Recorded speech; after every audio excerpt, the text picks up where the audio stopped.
नहीं देते, मैं तो मेरी उम्र है तो मैं कर्ज उतार रहा हूँ। खुदा करे मेरी ऐसे पाक पड़े, वो सच्चे गुल अंदेशा ज़वाल ना हो। पाकिस्तान 14 अगस्त 1947 को बना, ये आप सबको पता है। अगर आप मुझसे पूछिए पाकिस्तान उसी दिन नहीं बन गया था जिस दिन यहाँ का पहला शख्स मुसलमान हुआ था। अब ये हमारी जिम्मेदारी है कि हम इसको एक बेहतरीन और कामयाब मुल्क बनाएं। इसलिए ये मत सोचे पाकिस्तान ने हमें क्या दिया है, ये सोचे हमने पाकिस्तान को क्या दिया है।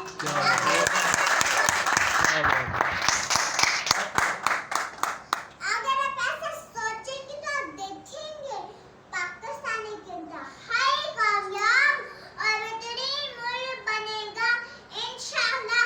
पाकिस्तान जिंदाबाद।